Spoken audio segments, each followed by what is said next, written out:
अब इसमें बताओ मुझे आप, ये दिख रहा है सामने, यहाँ पे लगन की डिग्री कितनी है? 8 डिग्री। 8 डिग्री।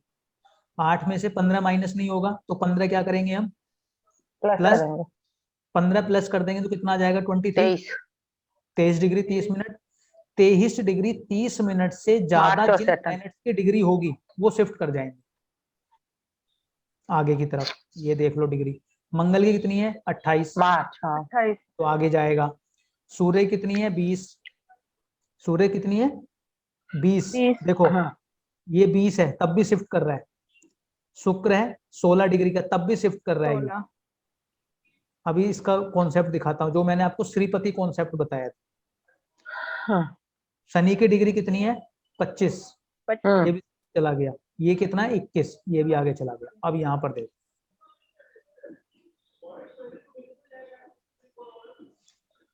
एक मिनट, लगन कितना था हमारा? 2 नंबर।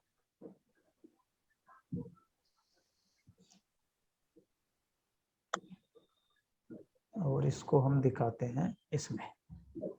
यहाँ पे देखो आप, इस वाले घर को देखो आप, छठे घर को देखो, दिख रहा है आपको छठा घर? क्या आपको लग रहा है कि थोड़ा बड़ा है? जी। हाँ। आप इसको देखो, दूसरे घर को, छोटा है। हाँ। छोटा है बहुत। और इधर 8वें घर को देखो, बहुत बड़ा हो गया ये। 8वें के अपोजिट वाला कौन सा होता है? ये छठे के अपोजिट वाला 12वां। तो 12वां भी सेम डिग्री का होगा। अपोजिट वाले घर बराबर होंगे, अपोजिट वाले घर बराबर होंगे। देखो ये भी बड़ा हो गया। इधर से दूसरे के सामने कौन सा आता है? 8वां। तो 8वां छोटा है, देखो 8वां भी छोटा है, 9वीं छोटा है। अब इस वजह से क्या हुआ इधर, ये वाला जो शिफ्ट किया है इसने, क्योंकि ये जो सॉफ्टवेयर है जो मैं यूज कर रहा हूँ, ये श्रीपति कैलकुलेशन पे चलता है। किस पे चलता है? श्रीपति कैलकुलेशन। श्रीपति कैलकुलेशन पे। तो इस वजह से इसमें सूर्य की डिग्री 20 डिग्री होने पे भी इसने अपना घर जो है वो शिफ्ट कर लिया आगे। क्लियर है? जी सर। ठीक है, चलो इतना तो आप पहचान लो कि कौन सा प्लेनेट आगे एक्चुअली है ना, हम्म सॉरी, मैंने कल मेरे फादर इन लॉ का पत्री देखा था, उसमें ये जो आप बता रहे ना गोल ये था, तो मैंने सोचा ये क्या होगा करके पूछ के, तो आज आपने बता दिया। अच्छा ये था, ये बना हुआ था गोल वाला। हाँ, पूरा हाथ से बना हुआ था, मतलब बहुत पुराना था। उसका फोटो था डालना, इसीलिए एक बार ना फोटो डालना उसका ग्रुप में। मैंने उनके पूरे कौवे निकाल के रखे थे, फिर मम्मी ने अंदर रखी, मैंने इसीलिए निकाली थी आपको बताने के लिए। ठीक है जी। अब देखो इसमें अब क्या करेंगे, इसका यूज कहाँ पर होने वाला है। ठीक है जी, मेन तो बात है यूज की, क्योंकि ये तो सब आपको सॉफ्टवेयर में दिख जाएगा, प्लस माइनस दाएं बाएं किधर गया। तो सबसे ज्यादा किसी भी पत्री में जब हम फलादेश करते हैं तो उसमें सबसे ज्यादा महत्वपूर्ण हो जाता है किसी भी प्लेनेट की प्लेसमेंट, कि कोई भी ग्रह कुंडली के किस घर में बैठा है, वो सबसे ज्यादा क्या होता है? महत्वपूर्ण होता है। क्योंकि जो भी प्लेनेट जिस भी घर में बैठेगा सबसे पहले कहाँ के रिजल्ट देगा? उस घर के। क्लियर है? इतनी बात क्लियर है आपको? जी। हाँ। अब अगर मान लो ये प्लेनेट लगन में बैठा ही ना हो, सिर्फ बैठा हुआ प्रतीत हो रहा हो, तो क्या लगन के फल देगा ये? नहीं। सामने वाली पत्री में जो हमने लगाई हुई है, मंगल इसमें कहाँ बैठा है? लगन में। लगन लेकिन में। अगर ये यहाँ सिर्फ बैठा हुआ दिख रहा हो और बैठा ना हो, तो इसका मतलब क्या है? ये प्रतीत तो हो रहा है कि लगन में बैठा है, लेकिन ये यहाँ के फल नहीं देगा। तो जब आप प्रेडिक्शन करोगे तो कई बार ऐसा होगा, जो प्लेनेट ज्यादा आगे पीछे चला जाएगा, आप बोलोगे जी लगन में मंगल है, तो जी बंदा डोमिनेटिंग होगा, गुस्से वाला होगा, अपनी बात रखने वाला होगा, कुछ ऐसी बातें बोलोगे आप उसको। लेकिन पता चला मंगल शिफ्ट होकर कहाँ चला गया? सेकंड हाउस में। तो उसमें उसके वो, आपने जातक को बोला कि ऐसा होगा, जातक कह रहा है जी मैं तो बिल्कुल ऐसा नहीं। तो वहां पे गड़बड़ क्या हुई? क्योंकि मंगल यहाँ के फल दे ही नहीं रहा। मंगल कहाँ के फल दे रहा है? दूसरे हाउस के। दूसरे हाउस में जाति क्या होगा? उसमें गुस्सा नहीं होगा, गुस्सा उतना नहीं होगा। उसमें क्या होगा? उसकी वाणी कठोर हो जाएगी। क्या हो जाएगी? वाणी कठोर हो जाएगी, क्योंकि ये वाणी का घर है हमारा दूसरा। और वाणी में अगर अग्नि तत्व का कोई प्लेनेट बैठेगा तो उसकी वाणी कैसी हो जाएगी? तीखी हो जाएगी, ऐसे लगेगा जैसे ये गुस्से में बात कर रहा है। समझ में आई? ये एक एग्जाम्पल दे रहा था आपको। तो इसलिए जब भी हम कुंडली देखेंगे तो हमें ये भी देखना पड़ेगा कि जो प्लेनेट हमें सामने बैठे हुए प्रतीत हो रहे हैं, क्या वहीं पर वो बैठे हैं या शिफ्ट होके आगे या पीछे जा रहे हैं। तो सबसे पहले तो जो प्लेनेट जहां पर बैठा है वहीं का फल देगा, पहली चीज। क्या चीज? पहली चीज। अब जैसे यहाँ पर सूर्य है, आपको 5th हाउस में बैठा हुआ दिख रहा है, लेकिन ये 5th हाउस में सिर्फ ना बैठ के ये कहाँ चला गया? छठे घर में। तो ये 5th हाउस के रिजल्ट हो सकता है कि ना दे। किसके दे? 6th हाउस के। उसी तरीके से ये चंद्रमा हो सकता है 10th हाउस के रिजल्ट ना दे। किसके दे? 12th हाउस, इसके 11th हाउस के। अब हमें पता कैसे चलेगा कि एक्चुअल में वो वहीं के देगा या आगे के देगा, और कितने परसेंट देगा? अगर ये प्लस आएगा, हेलो, प्लस आएगा तो आगे चला जाएगा, माइनस आएगा तो पीछे चला नहीं, हाँ, तो प्लस होगा तो इसका मतलब ये कि वो उसके आगे का ही मतलब हाउस का बताएगा, मतलब उसका ही होगा, ऐसा ऐसा ही ना? हाँ, ऐसा। किस हद तक देगा और कैसे देगा वो भी हम देखने वाले हैं।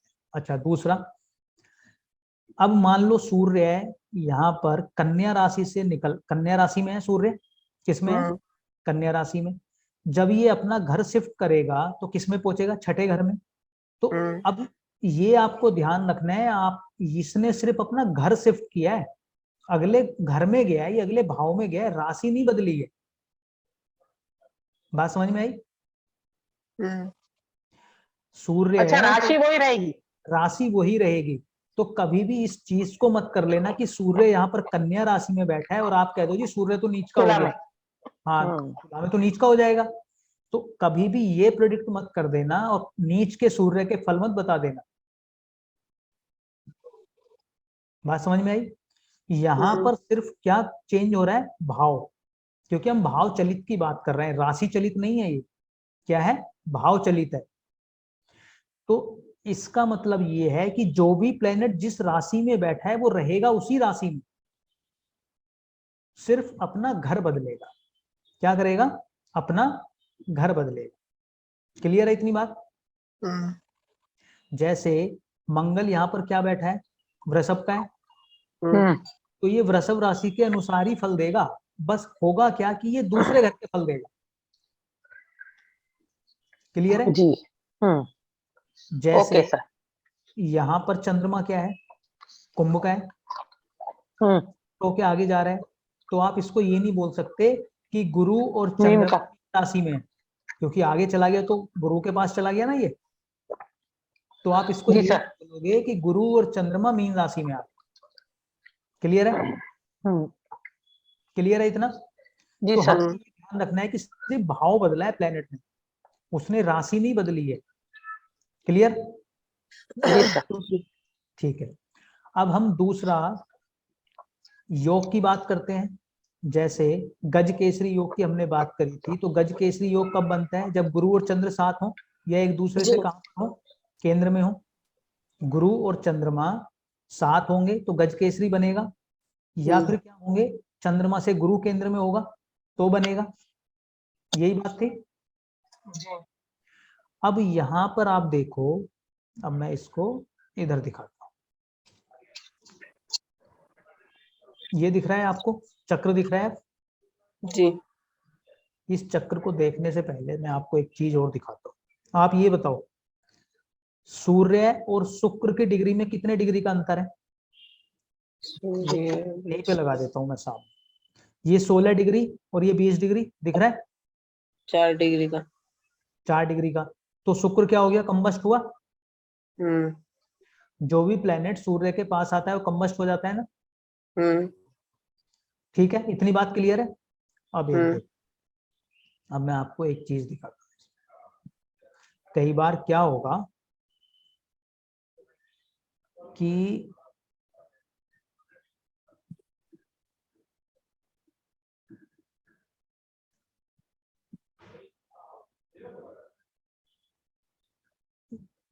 एक मिनट,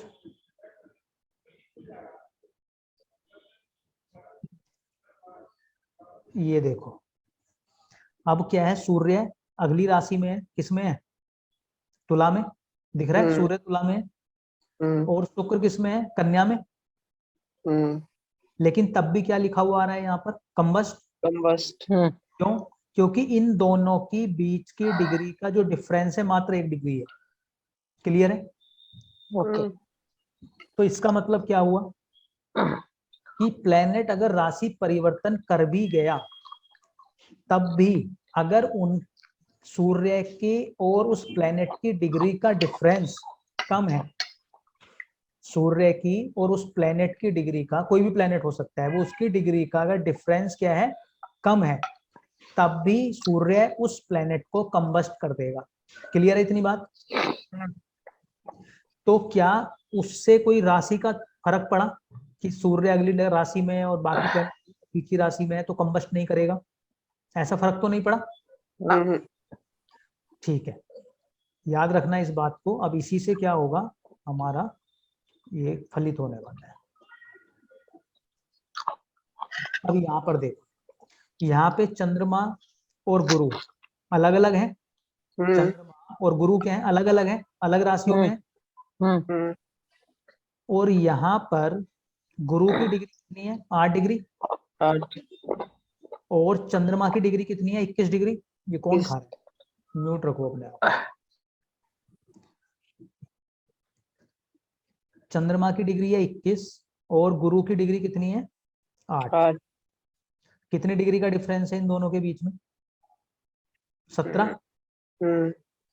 17। ठीक है, अब इसको मैं थोड़ा आगे चला देता हूँ, एक दिन आगे कर देता हूँ।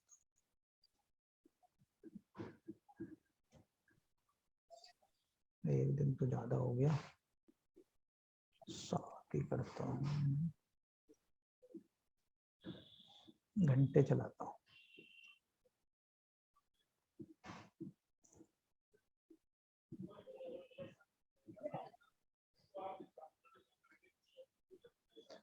ग्यारह और 8,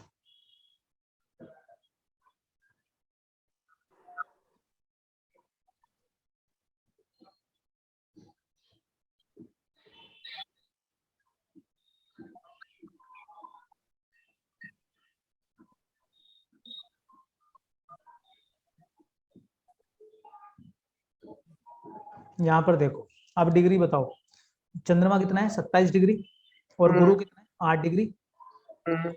8 और 3 कितना हो गया, 11। इन दोनों के बीच में सिर्फ डिग्री का अंतर कितना है, 11। लेकिन अब इस जातक में जो गुण होंगे वो गज केसरी योग जैसे हो, जबकि गज केसरी योग नहीं बनता। बात समझ में आई आपको? अगर आप इस पत्री को देखोगे सामने से तो आपको ये लगेगा कि चंद्रमा अलग है, गुरु अलग है, तो गज केसरी योग तो आप नहीं बोलोगे ना इसको ट्रेडिशनली, या बोल दोगे क्योंकि गुरु चंद्रमा साथ तो नहीं है। लेकिन इसके फल आपको गज केसरी योग जैसे मिलेंगे। इसलिए मिलेंगे क्योंकि इस चंद्रमा में और गुरु में जो है बहुत नजदीकी आ गई, क्योंकि आकाश में ऊपर कोई लाइनें नहीं खिंची हुई, ये लाइनें तो हमने सिर्फ समझने के लिए और भावों के फल के लिए लगाई। तो जब भी चंद्रमा इस गुरु के नजदीक जाएगा तब भी इसमें, इस चंद्रमा में गुरु वाले गुण आ जाएंगे। बात समझ में आई? क्लियर है इतनी बात जी? तो यानी कि जब हम किसी भी योग की बात करेंगे, किसी भी योग की बात करेंगे, तो हमें ये भी ध्यान रखना पड़ेगा कि उन दोनों प्लेनेट से जो योग बन रहा है, जैसे यहाँ पे हमने गजकेसरी की बात करी, जैसे विष योग बनता है। विष योग कब बनता है, जब शनि और चंद्रमा साथ में होते हैं तभी बनता है।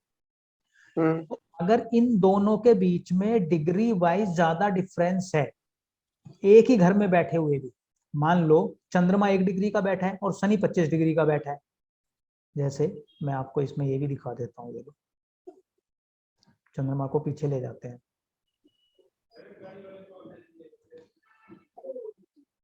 ठीक है, ये देखो चंद्रमा क्या है यहाँ पर 0 डिग्री का दिख रहा है, और शनि कितने का है 25 डिग्री का। तो आप देखते ही क्या बोलोगे, इसमें क्या बना हुआ है, विषयोग। लेकिन इस बंदे की सोच उतनी नकारात्मक या उतना चिंतनशील या उतने दुखदायी नहीं होगी जितना देखने में आपको लग रहा है। क्यों? क्योंकि शनि और चंद्रमा के बीच में जो डिग्री का डिफरेंस है वो बहुत ज्यादा है। अब अगर यही चंद्रमा बिल्कुल नजदीक आ जाए, जैसे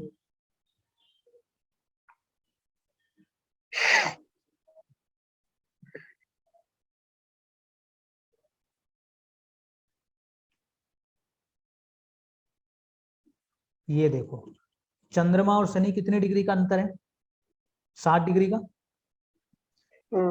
और बढ़ा लो चाहे, इसको और बढ़ा देता हूं मैं आपके लिए। ये देखो यहाँ पे 21 डिग्री का चंद्रमा है और शनि 25 डिग्री का है। अगर आप इसको इसमें देखोगे तो ये बिल्कुल ऊपर नीचे बैठे हैं, दिख रहे हैं आपको, ये अंदर बैठे हुए शनि और चंद्रमा, 4 डिग्री का अंतर है। तो ये भयंकर विषयोग बना है। अब ये शनि जो है अपने पूरे नकारात्मक गुण इसमें घोल देगा।